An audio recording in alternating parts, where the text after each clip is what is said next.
நம்ம இன்றைக்கி செய்ய போகிறது மிளகு பொங்கல். வாயில் வச்சோடனே அப்படி கரையிற மாதிரி ஒரு பொங்கல் செய்ய போகிறோம். வாங்க.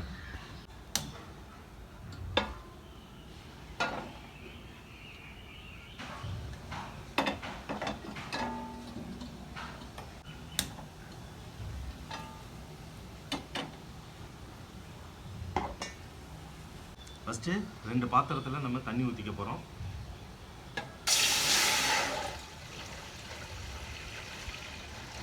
இது அரிசி வேகிறதுக்காக ஊற்றுறோம். அளவுலாம் நமக்கு தேவையில்லை, நம்ம ஏன்னா வடித்து தான் செய்ய போகிறோம், அதனால் இது அளவு தேவையில்லை. இந்த பாத்திரத்தில் பருப்பு ஊற வைக்க போகிறோம். பருப்புக்கு தகுந்த மாதிரி தண்ணி.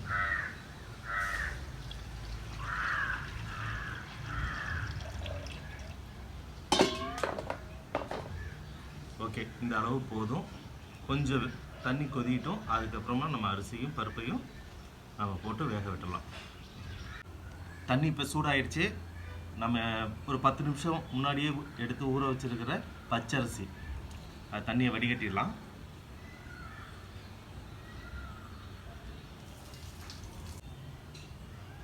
ஓகே, இப்போ சூடான தண்ணியில் ஊற வச்ச பச்சரிசியை போடுறோம்.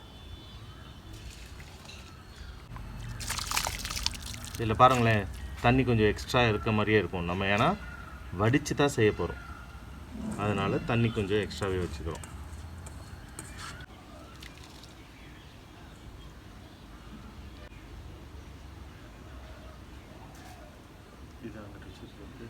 நம்ம இதில் அரிசியை போட்டோம். அதே டைம்லேயே இந்த பாத்திரத்தில் பருப்பு போட போகிறோம். பருப்பெல்லாம் நம்ம ஊரெல்லாம் வைக்கல, சும்மா ஒரு 2 டைமு கழுவிட்டோம்னா போதும். இந்த பொங்கலோட ஸ்பெஷல் என்னென்னா, ரெண்டுமே ஈக்குவல் அமௌண்ட்டாக எடுத்திருப்போம்.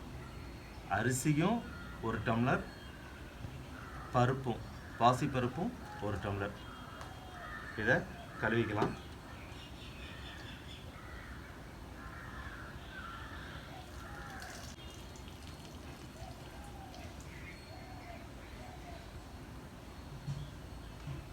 ஓகே, கழுவியாச்சு. தண்ணியும் கொதிஞ்சு வந்துடுச்சு. இந்த டைமில் பருப்பை நம்ம இதில் ஆட் பண்ணிக்க போகிறோம்.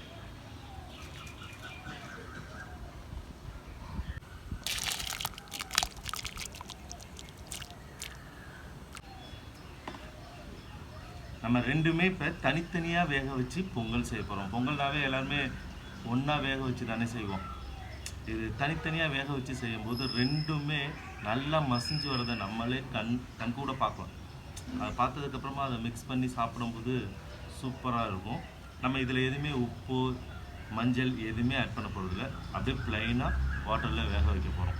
இது நல்லா மசிஞ்சு வரட்டும். அது கன்சிஸ்டன்சி எப்படி இருக்குங்கிறத நல்லா மசிஞ்சு வரும்போது நான் உங்களுக்கு காட்டுறேன்.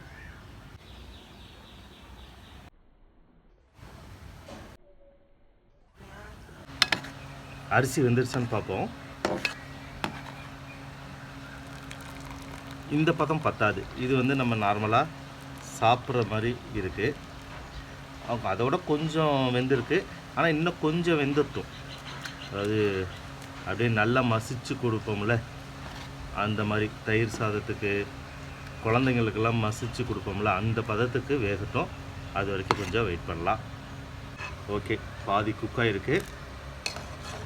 இன்னும் நல்லா மசிஞ்சு வந்துட்டும். பருப்பு தனித்தனியாலாம் தெரிய வேணாம். பருப்பு நல்லா அப்படியே தண்ணியாக மாறட்டும். அது வரைக்கும் நம்ம வெயிட் பண்ணலாம். இது பாதி வெந்திருக்குது, ஒரு 80%. இன்னும் நல்லா வெந்துட்டும். ஓகே, நமக்கு தேவையான அளவுக்கு அரிசி நல்லா வெந்துருச்சு. அது பாருங்களேன், எடுக்கும்போதே அப்படியே நல்லா மசிஞ்சிருக்கிறது நல்லாவே தெரியும். பாருங்கள், அப்பா சூப்பராக வெந்துருச்சு. இதை லைட்டாக கொஞ்சம் மட்டும் தண்ணியை வடிச்சுக்க போகிறோம். கொஞ்சம் அப்படியே தான் வச்சுருக்க போகிறோம். தயிர் சாதம் கிண்ண மாதிரியே தான், லைட்டாக கிண்ண மாதிரியே தான் வச்சுருக்க போகிறோம். கொஞ்சம் தண்ணியை வடிச்சிடலாம்.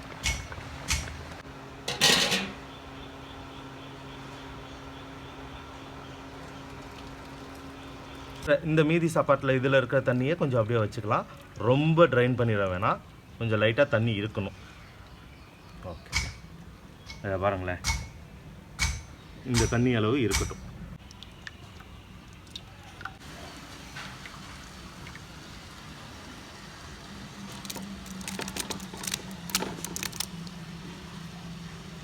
ஓகே, இப்போ அடுப்பு ஆஃப் பண்ணி வச்சுருக்குறோம். நமக்கு பருப்பு ரெடி ஆகிட்டோம்.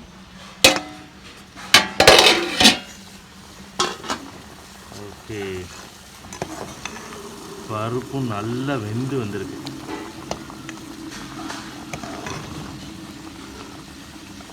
பருப்பு நல்லாவே வெந்திருக்கு. இன்னும் கொஞ்சம் இந்த ஒவ்வொன்று தெரிகிறதுலாம் அதுவும் சேர்ந்து வெந்துட்டோம். அதுக்கப்புறம் நம்ம ரெண்டுத்தையும் எடுத்து மிக்ஸ் பண்ண போகிறோம். இப்போ பருப்பும் நமக்கு சூப்பராக ரெடியாகி வந்துடுச்சு. பாருங்களேன், தண்ணி தனியாக பருப்பு தனியாக தெரியாமல் எல்லாம் ஒன்றா அப்படியே பாதாம் பால் காய்ச்சின மாதிரி நமக்கு ரெடியாகி வந்திருக்கு. பாருங்கள். ஓகே, சூப்பராக வெந்து வந்துடுச்சு. ரெடியான பருப்பை இப்போ சாதத்தில் மிக்ஸ் பண்ணிட போகிறோம். அடுப்பு ஆஃப் பண்ணிடலாம்.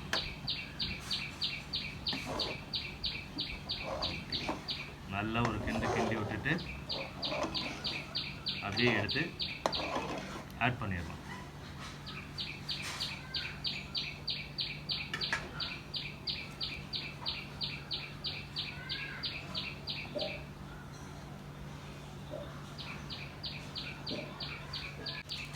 அப்படியே நெய் ஊற்றுற மாதிரியே இருக்குது பாருங்கள்.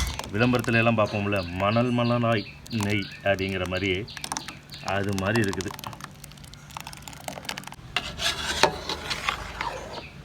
ஓகே, நல்லா மிக்ஸ் பண்ணியாச்சு.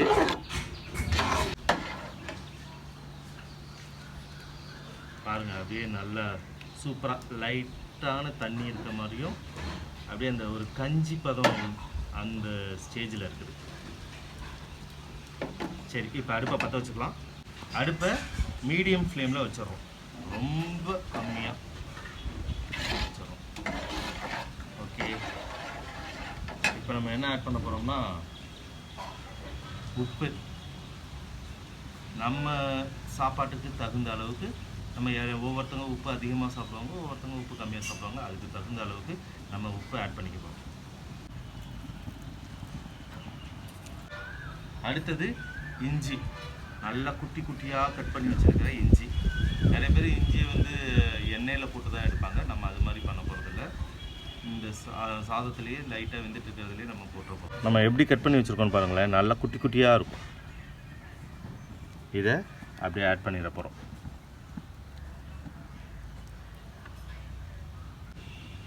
அடுத்தது நம்ம ஆட் பண்ண போகிறது வெங்காயத்தூள் ஆட் பண்ணிக்க போகிறோம். பொங்கல், ஏன்னா பருப்பு எல்லாமே வந்து கேஸ் ஐட்டம், பச்சரிசி எல்லாமே கேஸ் ஐட்டம். அதுக்கு தகுந்த மாதிரி நம்ம பெருங்காயத்தூள் ஆட் பண்ணிக்க போகிறோம். பெருங்காயத்தூள் வாசமே செம்மையாக இருக்குது. எல்லாத்தையும் இப்போ நல்லா மிக்ஸ் பண்ணி விட்டுற போகிறோம். மீடியம் ஃப்ளேமில் தான் வச்சுருக்கோம்.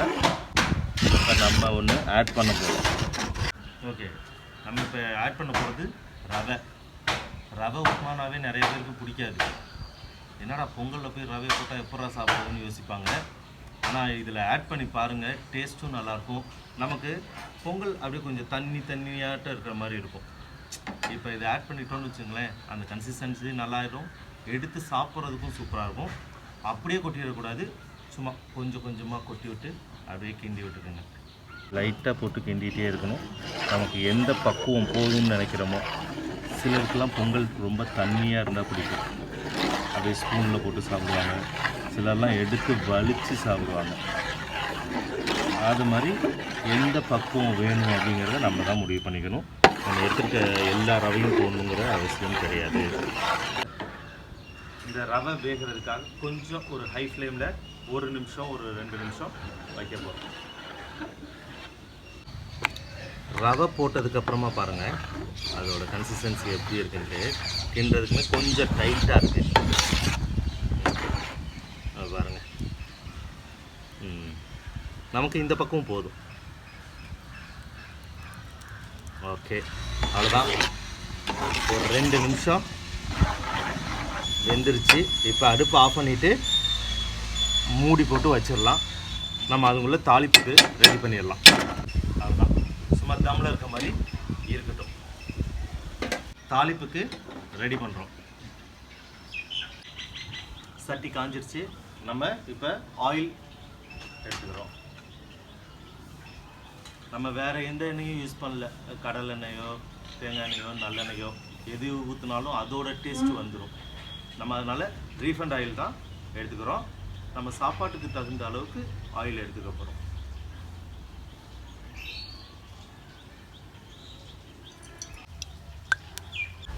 இந்த சாப்பாட்டுக்கு இந்த எண்ணெய் போதும். ரொம்ப ஹீட் ஆகிட வேணாம், லைட்டான ஹீட்டில் இருக்கட்டும். ரொம்ப ஹீட் ஆகிடுச்சுன்னா அப்புறம் போடுறது எல்லாமே கருகிரும். அதனால் மீடியம் ஃப்ளேமில் வச்சுக்குவோம். ஓகே, இந்த ஹீட்டில் இந்த தீயில் இருக்கும்போது நம்ம மிளகு ஆட் பண்ணிக்க போகிறோம். மிளகு கொஞ்சம் தாராளமாக எடுத்துக்கலாம். நம்ம மிளகு பொங்கல் தான் செய்கிறோம். நமக்கு செரிமானத்துக்கு எல்லாத்துக்குமே நல்லாயிருக்கும். ஓகே, மிளகு இப்போ ஆட் பண்ணிக்கிறோம்.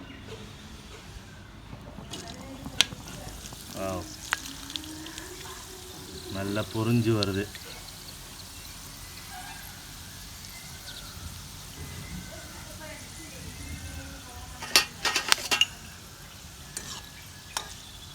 ரொம்ப கருகிடக்கூடாது, அதனால தான் மீடியம் ஃப்ளேமில் வச்சுருக்கோம்.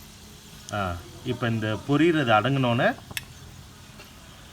சீரகம் ஆட் பண்ண போகிறோம்.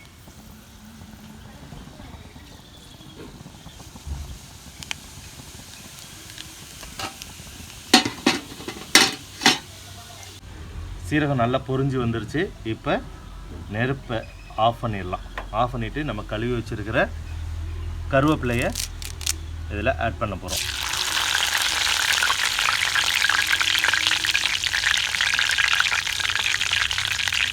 முந்திரி பருப்பு வேணும் அப்படின்னா ஆட் பண்ணிக்கலாம். நம்ம இன்றைக்கி முந்திரி பருப்புலாம் எதுவுமே ஆட் பண்ணல, எதுவுமே இல்லாமல் அது செய்ய போகிறோம். நம்ம தம்மில் போட்டு வச்சுருந்தோம்ல அந்த சாதம்,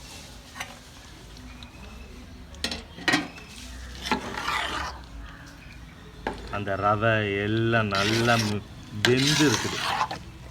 இப்போ இதில் இந்த தாளிப்பை ஆட் பண்ணிக்க போகிறோம். எண்ணெய் எடுக்கும்போது பார்த்து எடுங்க.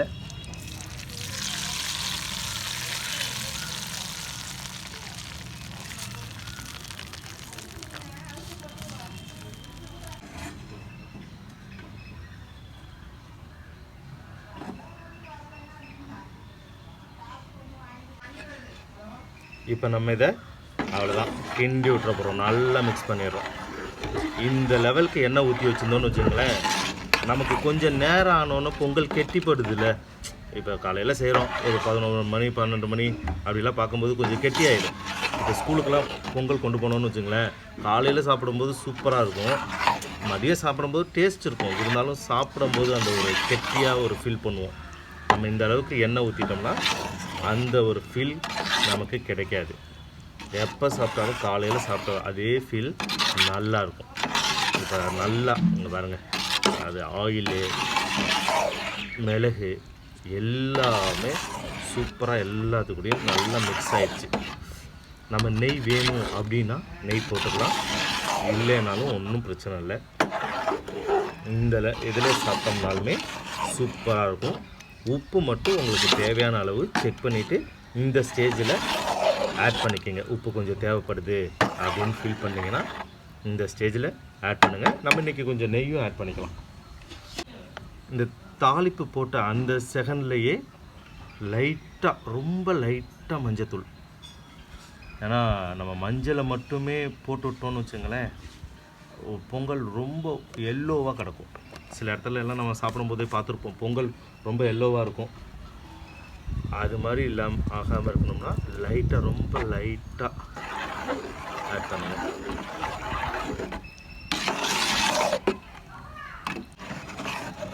மிளகு பொங்கல் பாருங்கள், அதே நல்ல மிளகு.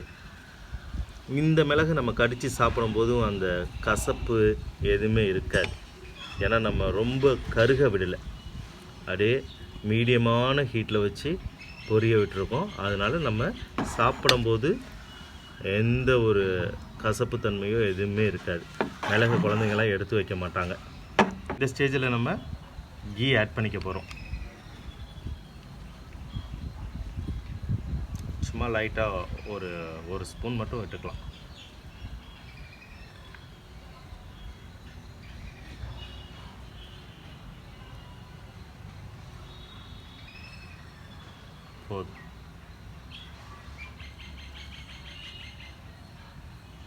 மீதி இருக்க இதில் ஒட்டி இருக்கிறதையும் நம்ம அப்படியே இதில் விட்டு எடுத்துக்க போகிறோம். இப்போ இதை அப்படியே கிண்டி விட்டுட்டோம்னா பொங்கல் ரெடி ஆயிடுச்சு. ஒரு 10 நிமிஷம் மூடி வச்சோம்னா போதும். இங்கே பாருங்களேன், அந்த நெய் ஊற்றினோன்னே அப்படியே அது எப்படி ஒட்டி இருக்குது. வாசமுமே சூப்பராக இருக்குது.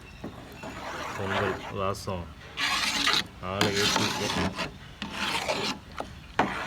ஓகே, ஒரு 10 நிமிஷம் மட்டும் மூடி வச்சுருப்போம்.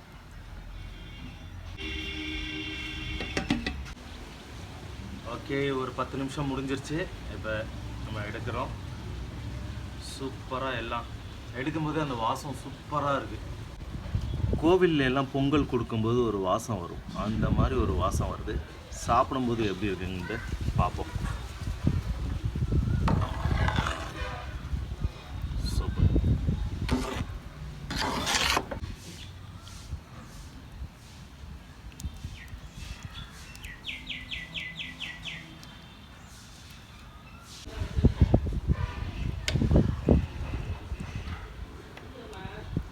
இந்த பொங்கலுக்கு சாம்பார் இருந்தால் சூப்பராக இருக்கும். நம்ம இன்றைக்கி சட்னி மட்டும்தான் வச்சுருக்குறோம். சாம்பாரும் சட்னியும் சேரும்போது இன்னும் சூப்பராக இருக்கும். இன்றைக்கி சட்னி மட்டும் நம்ம வச்சு சாப்பிட்லாம்.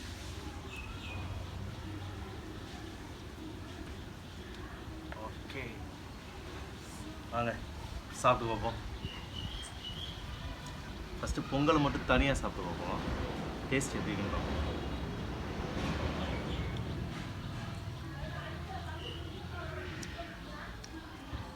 அந்த இஞ்சிலாம் கடிக்கும் போது சூப்பராக இருக்குது.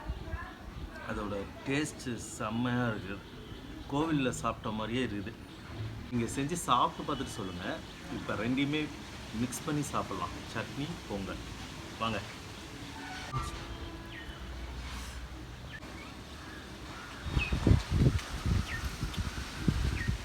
Top notch.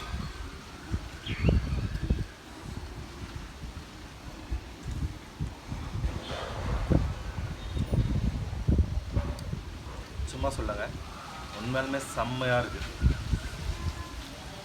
சாம்பார் கூட தேவைப்படாதுன்னு நினைக்கிறேன், அப்படி இருக்குது சட்னிக்கு.